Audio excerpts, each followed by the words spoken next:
Do you want to learn effective ways to build relationships, generate sales, and grow your business from successful entrepreneurs, startups, and CEOs without listening to a long interview? If so, you've come to the right place. Gresham Harkless values your time and is ready to share with you precisely the information you're in search of. This is the I Am CEO podcast.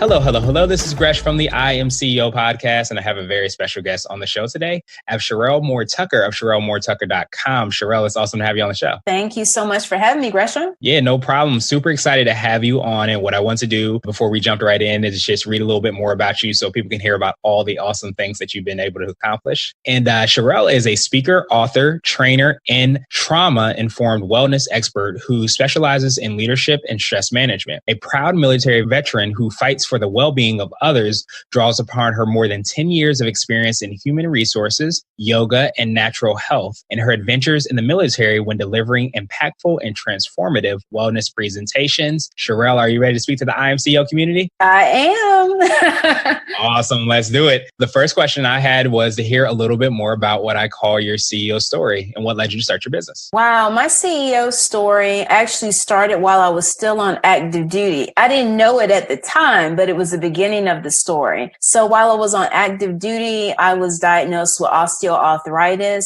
and that led me into the wellness community. Mind you, I've always been a very active person, drawn to running, dance, the arts, but I never really engaged in anything that was kind of a slow pace, such as yoga. And so my doctor recommended that I give it a try. And that was my introduction to the wellness space. And I loved it so much that I wanted to teach. So I began to get my certifications to teach yoga. And that kind of led me to, why don't I kind of, turn this into a business? And that opened up an array of different things along with the skill set that I already had in HR, my military background. I began to see other ways that I could teach wellness, but also teach leaders and people in corporate industries as well. Awesome. So it seems like you've been able to take that traumatic experience, that frustration, and it kind of happened, I guess, for a reason when you kind of look back at it, and it helps you to redirect to what you're doing. So I know you touched on it a little bit, but I wanted to drill a little bit deeper to hear how you're helping to support the clients that you're working with. Yeah, absolutely. So I have clients in different industries, whether it's the community efforts. And so the way that I help them is through coaching, through teaching different yoga programs and offering wellness presentations, whether it's through organizations, community organizations, or churches, providing that information in a way and in a language that people understand and they can apply it. And then I also have more of a corporate offering where I go into corporate settings and help people to realize that they can have the Zen right in their corporate setting, help them get more information on how stress impacts the team and its leaders, and how they can find some very holistic and simple tools for decreasing that stress, for increased productivity in the workplace. So I look at it as, I deal with people in the community, those people that may have time and energy and space in their calendar to come out for yoga classes or wellness presentations. And then I'm also a part of that world that is in the workspace.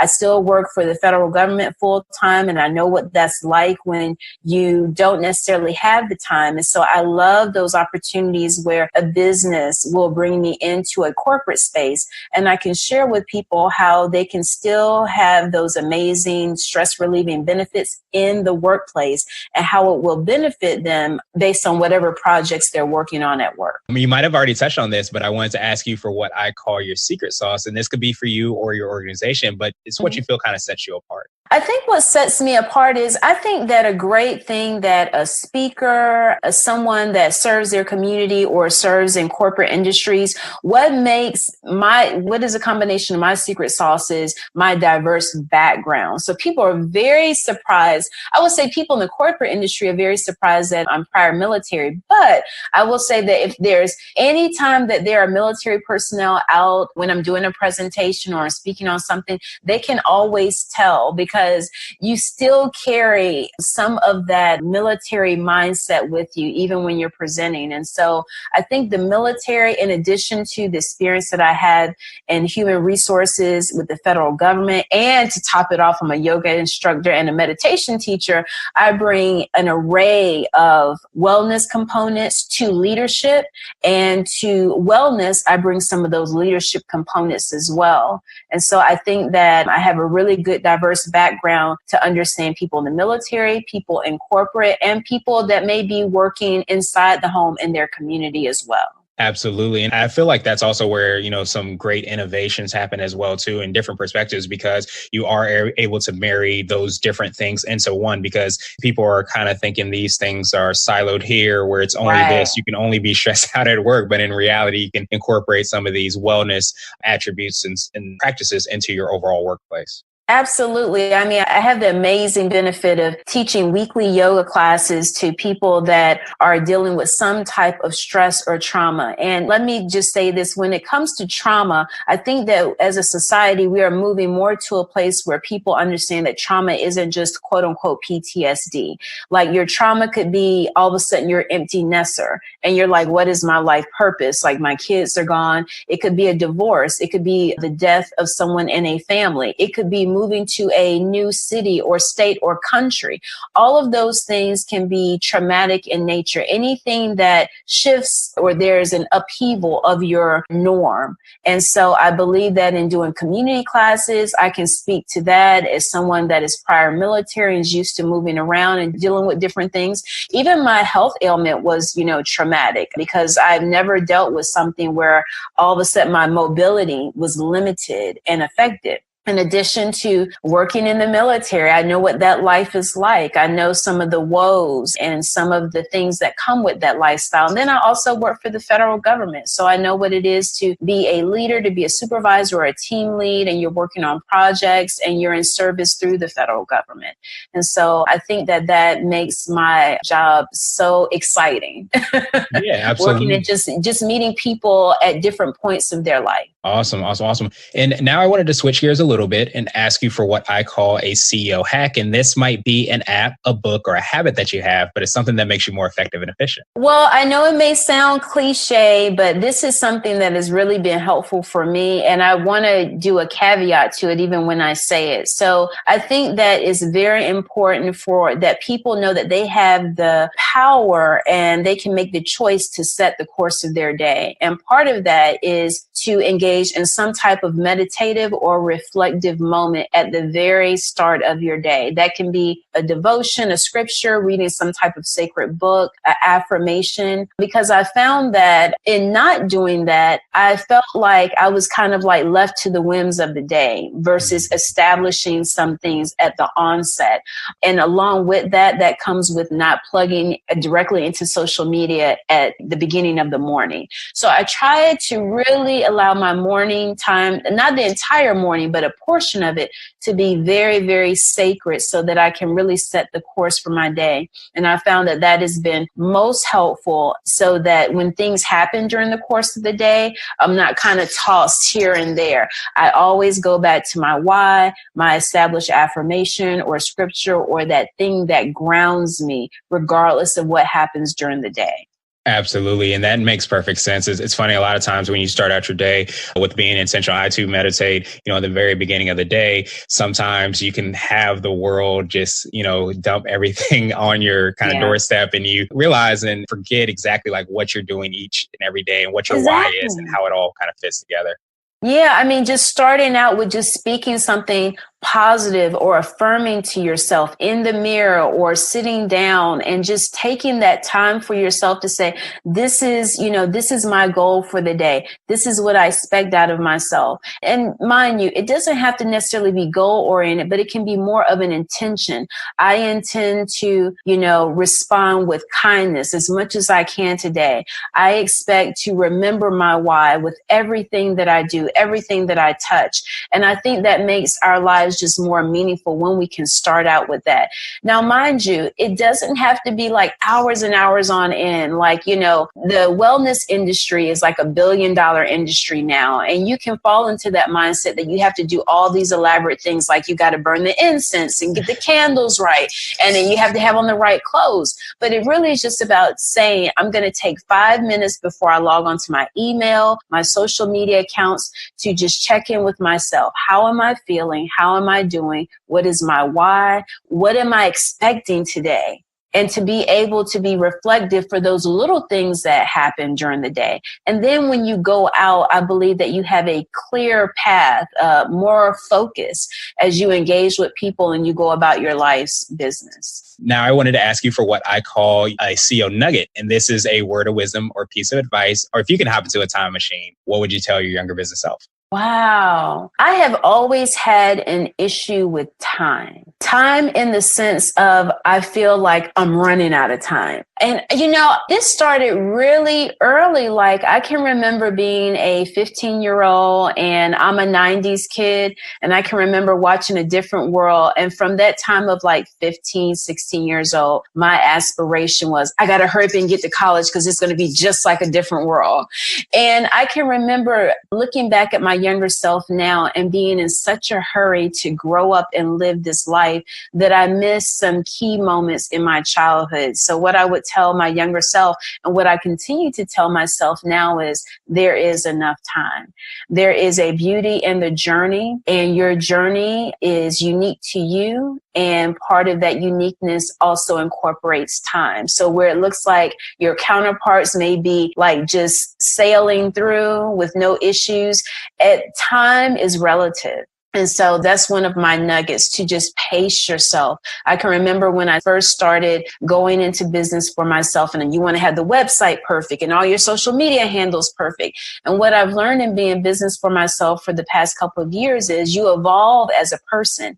Give yourself the time and the space to continue to evolve, and your business will also evolve with you. And it's okay to rebrand. It's okay to say, okay, it's time to sunset that particular thing and to move to something else, because we're always evolving, we're always moving. And so that piece of advice is give yourself time. Awesome. I love that piece of advice. If you see my younger business self, to also tell him that as well, too, because that's a great piece of knowledge and information and a great reminder that we all need to remember as CEOs. Yeah, I think so. Absolutely. And now I wanted to ask you my absolute favorite question, which is the definition of what it means to be a CEO. And we're hoping to have different quote unquote CEOs on the show. So Sherrell, I wanted to ask you, what does being a CEO mean to you? For me, being a CEO means really just working in your purpose. And it doesn't necessarily mean that it has to equate to money. It could equate to being a CEO in your community, where you're making impact in your community through service, through public service or private service. And so that's what I would say, is really about finding out what your life's purpose is. I actually have a business coach that I work with, and she is helping me to cultivate a life purpose statement. And that doesn't necessarily mean that it mimics exactly what you do in your business or your community, but what are those things that you are purposed to do, that you do very easily? It flows from you without any effort. That is your purpose. And you can walk in your purpose and an array of different paths, and just allow yourself to have the openness to explore those different paths. So I really think it's about purpose. And sometimes we confuse purpose with what we're good at. Sometimes we can start something and we develop a skill set because we do it over and over again. But that doesn't necessarily mean that that's an indicator of your purpose. And so I believe that if you don't know what your purpose is, that you should take some time emotionally, mentally, and spiritually to really just take a reflective look at your life, even going back to your childhood, and what were some of those things that came naturally to you, whether it was caring for animals and it was something that you always wanted to do, whether it was caring for people, or maybe you were always teaching someone something. I believe that purpose is cultivated and it appears in children. And so if we would take a moment to go back to our childhoods, and sometimes before the world gets a hold of us and everything we do is generated or focused on money, we will see what our true purpose is in this world. Absolutely. That's definitely a powerful message and a great reminder for us CEOs and entrepreneurs and business owners. Great reminder. And I truly appreciate you for sharing that with us. Yeah, thanks. I appreciate it. No problem. And what I wanted to do was pass you the mic just to see if there was anything additional you want to let our readers and our listeners know, and then how best they can get a hold of you. Yeah, I mean, I would just say that I understand that someone that has maybe never stepped foot in this industry and you look at it from afar, it can seem very scary. It's a lot going on, whether you're like, how do I start meditating? How do I start yoga? And I feel like I'm maybe not the right size. I'm too old. I'm not flexible. All of those things come up when you want to make a change. And so what I would encourage anyone to do is to use 2019 to explore those uncharted territories. Just step outside of your comfort zone and you'd be surprised at how your wellness is impacted because one, you're stepping outside of your comfort zone. You feel that invigoration and that rush of, wow, I'm doing something brand new. And two, you may find a whole nother group of people that you wouldn't have found otherwise that could be a great source of support for you. And so I just want to offer that to people that are like, where do I even start in this wellness journey? I want to be well. I want to live well. I'm stressed out, but I don't even know where to start. And I say start with whatever your personality is. What are those things that bring you joy? And then step outside of your comfort zone and step into that world.